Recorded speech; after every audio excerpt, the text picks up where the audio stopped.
Kita bersyukur kepada Allah Subhanahu wa Ta'ala yang telah memberikan kita nikmat iman, nikmat Islam, dan juga nikmat kesehatan dari Allah Subhanahu wa Ta'ala, sehingga kita dapat menjalankan segala bentuk ibadah kepada Allah Subhanahu wa Ta'ala dan juga segala aktivitas keduniaan kita.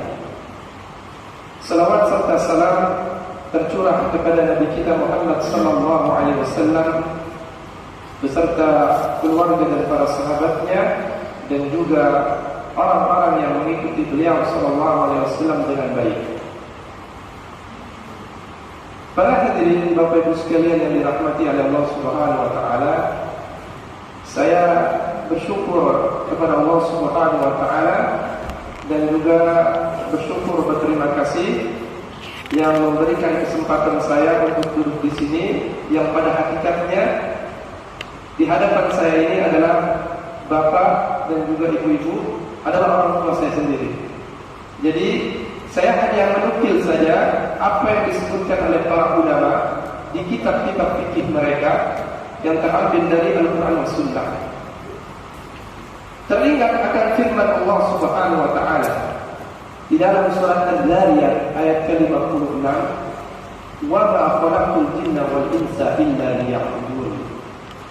Tidaklah aku ciptakan jin dan manusia melainkan untuk beribadah kepada Allah Subhanahu wa Ta'ala.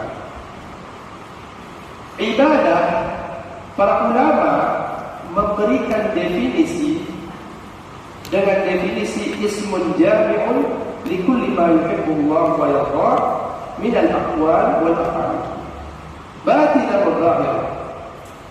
Apa yang dimaksud dengan ibadah?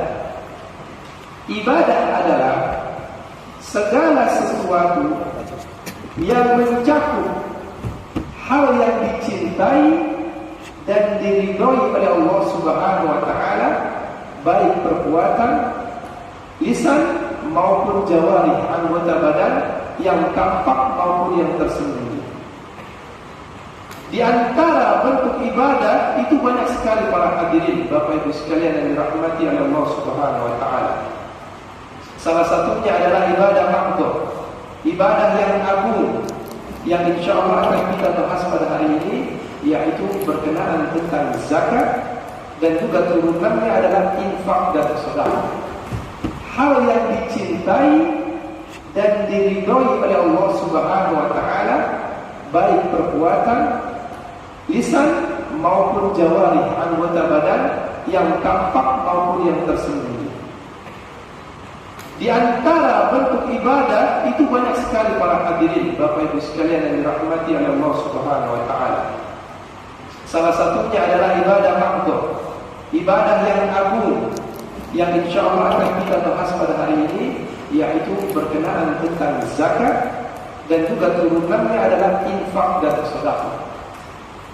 Saya akan memberikan dua materi. Materi yang pertama tentunya berkenaan tentang syariat, ya, yang ada di dalam Al-Quran dan Sunnah dan kitab para ulama. Dan yang kedua berkenaan tentang qanun. Apa itu qanun? Undang-undang berkenaan tentang idaratuz zakat, tentang pengelolaan zakat, yang nanti insyaallah di akhir sesi kita akan melakukan sesi tanya jawab. Berbicara tentang zakat, mungkin sebagian dari kita baru mengenal penamaannya saja, zakat. Ya. Para ulama menyebutkan di dalam kitab, saya nukilkan di kitab Al-Fiqhul Muyassar, di situ ditulis oleh syu'batun minal ulama, sejumlah ulama, hafizahumullah ta'ala, apa yang dimaksud dengan zakat. Zakat adalah an-nama'u wa ziyadah, tumbuh dan berkembang. Ini secara bahasa. Atau dikatakan zakat az-zar'u ila nama. Tumbuhan itu tumbuh apabila dia berkembang, mulai berkembang. Ini secara bahasa.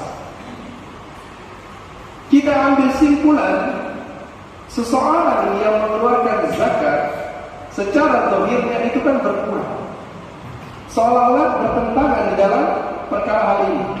Disebutkan zakat itu bertambah dan tumbuh, namun kita mengeluarkan harta tersebut. Nah, ini bagian dari hikmah, karena yang berbicara adalah Rasulullah SAW. Ma'ana shadaqatun min mal, tidak akan berkurang seorang yang bersedekah masuk ke dalamnya zakat dari hartanya. Itu jaminan Rasulullah SAW. Ini ditinjau dari sisi bahasa.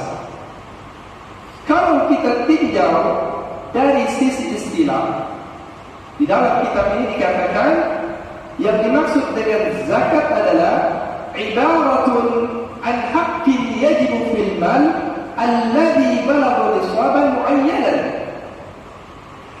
tentang suatu ungkapan, ya, ungkapan tentang suatu yang berhak, ya, yang wajib, ya, ada hak yang wajib pada harta. Jadi ungkapan tentang suatu hak pada harta yang telah mencapai nisab, ya, nisab tertentu. Kemudian disyurutin maksusah, dengan syarat-syarat tertentu, li ta'ifatin maksusah, untuk kelompok tertentu. Jadi zakat itu ada ketetapannya. Yang pertama, dia ada nisabnya, ada syarat-syaratnya, dan diperuntukkan untuk kelompok-kelompok tertentu. Maka dari itu dikatakan para ulama, wa hiya tuhawatun lil 'abdi wa tazkiyatun li nafsi. Dan zakat itu fungsinya untuk membersihkan, ya, dan mensucikan jiwa seorang. Selain kata para ulama membersihkan jiwanya, juga zakat berfungsi untuk membersihkan hartanya. Ya, banyak sekali manfaat dari zakat ini para hadirin. Nah, pertanyaannya, apa yang mendasari, ya, zakat itu diwajibkan adalah firman Allah Subhanahu wa taala di dalam surat At-Taubah ayat 103. Ini bisa dicatat, ya. Disebutkan oleh Allah Subhanahu wa taala, khudh min amwalihim shadaqatan. Ambillah, kalimat min di situ sebagian, tidak seluruhnya kita mengambil harta orang kaya ini. Ambillah harta mereka, yakni harta yang sudah berhak ditarik zakatnya. Sebagian, tidak seluruhnya. Ini bentuk rasa kasih sayang Allah Subhanahu wa taala. Shadaqatan, sebagai sedekah, yang dimaksud sedekah di sini adalah zakat. Zakat tutahhiruhum wa tuzakkihim biha. Tujuannya agar apa? Mensucikan dan membersihkan diri, baik jiwanya maupun hartanya. Maka dari itu para hadirin, di antara manfaat zakat, kata para ulama di dalam kitab ini, sababun min asbabi isya'atil ulfah, sebab di antara sebab tersebarnya kasih sayang. Sebab di antara tersebarnya kasih sayang, ya, bentuk perhatian orang-orang kaya terhadap orang-orang yang tidak mampu, terjadilah kasih sayang di situ. Kemudian wal mahabbah, rasa cinta seorang muslim terhadap muslim yang lain. Kemudian wa takaful baina afradil mujtama'il muslim, dan terjadinya solidarisasi, ya, di antara individu-individu maupun kelompok-kelompok masyarakat tertentu di situ. Ini di antara fungsi dari zakat. Namun para hadirin yang dimuliakan oleh Allah Subhanahu wa taala, kita juga harus mengetahui tentang manfaat dan ketentuan-ketentuan zakat yang insyaallah nanti kita bisa melakukan sesi tanya jawab.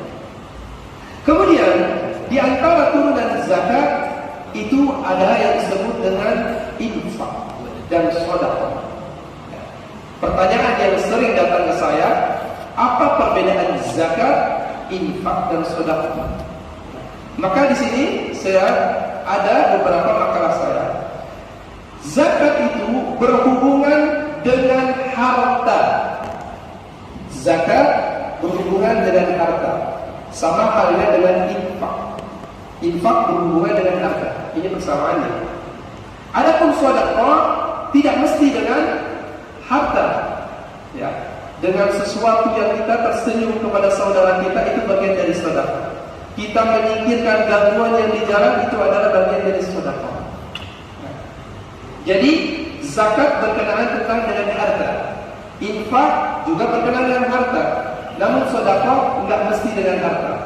Ya, bahkan kata Rasulullah SAW, janganlah kalian meremehkan sesuatu yang kecil pun, walau antalqa bi akhaka bi wajhin talqin, meskipun kalian bertemu dengan saudaramu dalam keadaan tersenyum. Nah, ini sedekah para hadirin. Kemudian yang kedua, zakat itu wajib dikeluarkan bagi seorang yang telah memenuhi syaratnya. Tadi telah ada nisab. Kemudian di situ ada waktu yang ditentukan, ada haulnya maksud saya. Ya, nisab ini kadar yang ditentukan. Adapun infak, siapapun boleh berinfak dan hukumnya sunnah. Tidak ada kadar yang ditentukan. Bapak Ibu sekalian mau berinfak 1 miliar, silakan. Tidak ada ketetapan di situ.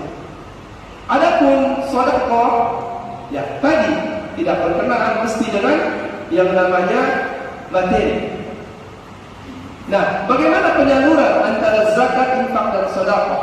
Tadi disebutkan bahwasanya zakat itu liqaifatin makhsusah.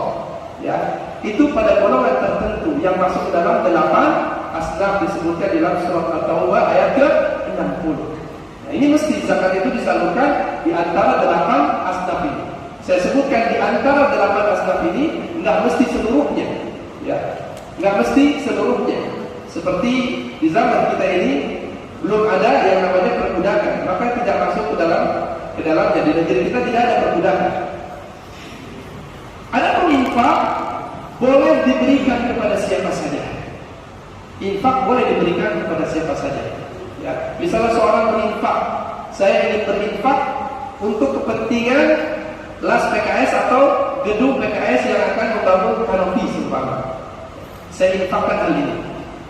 Tidak boleh memakai uang zakat. Ya, karena ini zakat itu ada ketentuannya, ketetapannya. Maka kita akan galakkan di sini berkenaan tentang infak dan sedekah, dan ini besar sekali pahalanya dan manfaatnya besar untuk kaum muslimin. Ya, tidak kalah juga dengan zakat. Dan sedekah dari siapa saja untuk siapa saja. Orang kaya bisa bersedekah kepada orang miskin juga bisa bersedekah kepada orang kaya. Suatu ketika orang kaya terdapat kesulitan di jalan, orang miskin membantunya, itu bagian dari sedekah. Ini berkenaan tentang ta'rif, definisi zakat, infak dan sedekah. Ini saya singkirkan dahulu, nanti kita sosialisasi dalam tanya jawab. Karena saya akan singkat saja. Adapun manfaat infak dan sedekah ini para hadirin, disebutkan oleh para ulama di dalam Al-Quran, faklan sedekah, dan ini besar sekali pahalanya dan manfaatnya besar untuk kaum muslimin. Ya, tidak kalah juga dengan zakat.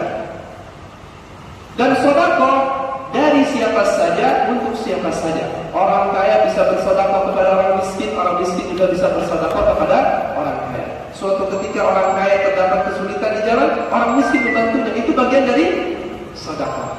Ini berkenaan tentang ta'rif, definisi zakat, infak dan sedekah. Ini saya singkirkan dahulu, nanti kita sosialisasi dalam tanya jawab. Karena saya akan singkat saja.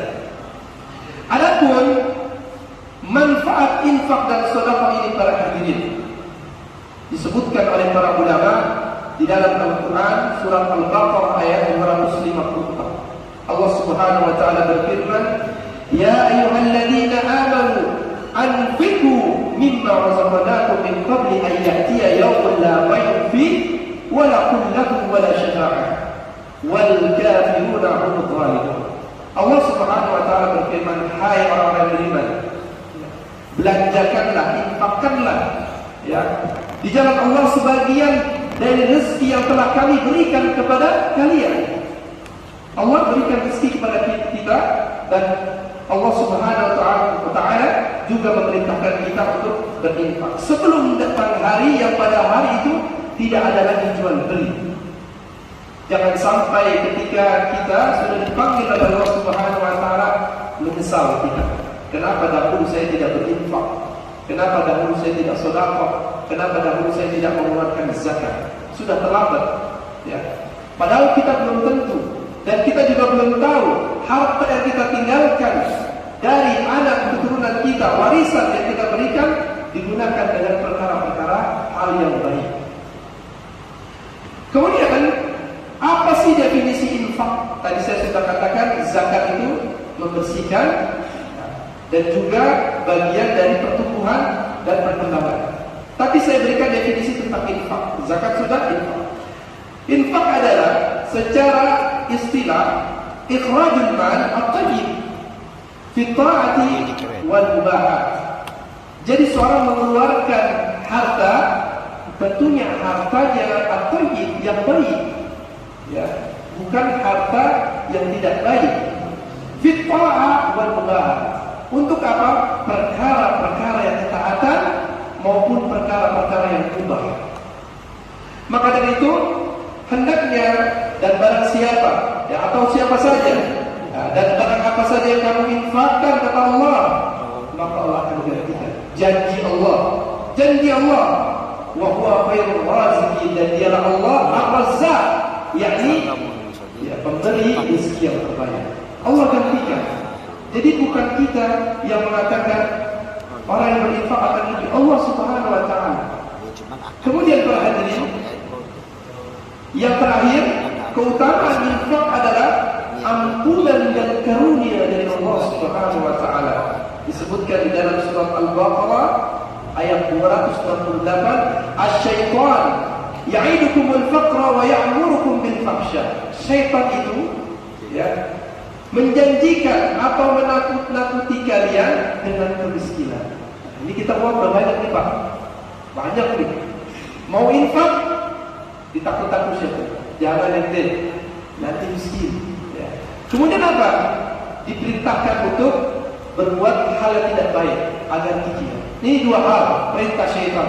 Tatkala kita memiliki harta yang berlebih, ditakut-takuti nanti berkurang harta yang kamu, ya, ditakut-takuti, ya, agar dia menjadi orang yang kikir. Dan yang berikutnya Allah katakan, wallahu ya'idukum maghfiratan minhu wa fadla. Tapi janji Allah apa? Allah menjanjikan untukmu, ya, orang yang berinfak adalah maghfirah, ampunan, wa fadla, dan karunia. Bayangkan, berarti Ibnu Abbas disebutkan di sini ada dua hal dari Allah tatkala orang berinfak dan sedekah, yakni ampunan serta keutamaan, ampunan serta keutamaan, dan dua dari syaitan, yaitu ditakut-takuti, ya, tentang perkara kemiskinan, berkurangnya harta, dan juga ditakut-takuti agar dia menjadi orang yang kikir. Nah, para ulama menjelaskan di sini para hadirin, ampunan dan karunia seorang yang berinfak, meskipun dia sedikit, dia datang keras, dia memiliki harta, dia untuk infakkan, baik dari harta, badannya, jiwanya, pikirannya, dia infakkan untuk kepentingan masyarakat kita, terkhusus, ya, warga selungkap. Maka dia mendapatkan dua pahala tadi, ampunan yaitu di akhirat, dan karunia Allah akan tambahkan rezeki padanya. Rezeki itu tidak berupa harta saja, kesehatan, kita bisa bernafas, berjalan, itu bagian dari rezeki. Baik, ini berkenaan tentang syariat. Kedua, saya akan bahas yang terakhir berkenaan tentang qanun. Apa itu qanun? Undang-undang yang ada di negeri kita berkenaan tentang idarat zakat, pengelolaan zakat. Saya akan bacakan beberapa perundangan di sini. Di dalam Undang-Undang Nomor 23 Tahun 2011 berkenaan tentang zakat, ya, bahwa zakat merupakan pranata keagamaan yang bertujuan untuk meningkatkan keadilan dan kesejahteraan. Adil, sejahtera. Ini tujuan kita. Dalam rangka meningkatkan daya guna dan hasil guna, dan juga zakat harus dikelola secara berlembaga, ya, sesuai dengan syariat Islam tentunya. Kemudian di bab yang pertama, di dalam ketentuan umum di pasal yang pertama, di situ disebutkan juga tentang pengelolaan zakat, apa itu zakat, infak dan selainnya. Nanti para hadirin bisa menolak berkenaan tentang kodun, ya, Undang-Undang Nomor 23 Tahun 2011. Saya hanya meringkas di sini. Yang tidak kalah pentingnya, yang memberikan tasawur gambaran para hadirin yang saya muliakan, terutama para muzaki dan kita seluruhnya, berkenaan tentang idaratus zakat, pengelolaan zakat. Ini ada beberapa unsurnya. Selain dari istislamus zakat, penerimaan zakat, sampai tauzi'uz zakat, yakni penyaluran tasarrufnya. Ya. Maka yang perlu diperhatikan adalah asas pengelolaan zakat. Pertama adalah syariat Islam. Ini pertama disebutkan di dalam Peraturan Undang-Undang Nomor 23 Tahun 2011. Yang kedua, amanah. Yang ketiga, kemanfaatan. Yang keempat, keadilan. Yang kelima, kepastian hukum. Yang keenam, ada integrasi di dalamnya. Dan yang ketujuh, akuntabilitas. Nah, ini penting. Masalah akuntabilitas agar masing-masingnya pun jelas. Ya, terutama muzaki ini ingin mengetahui, ya, berbicara masalah bukti-bukti apa yang telah disalurkan. Ya. Akan tapi yang perlu dipahami para hadirin, di sini kita harus membangun rasa kebersamaan dan saling percaya. Ya.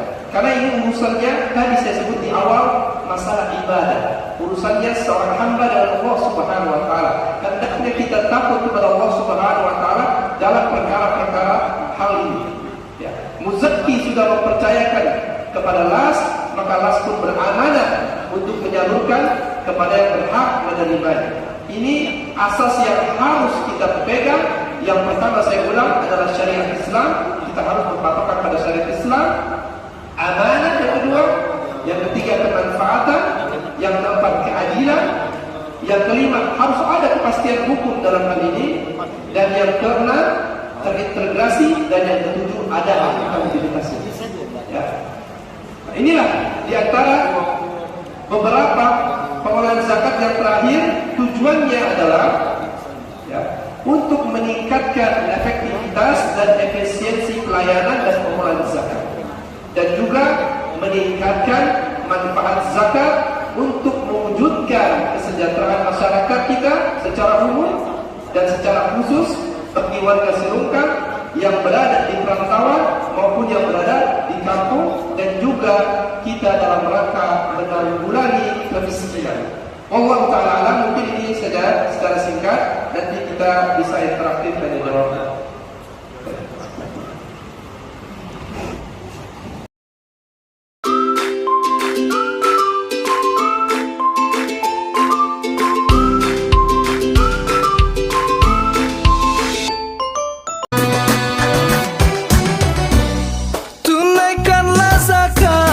Tunaikanlah zakat bila sudah sampai nisab yang ditentukan.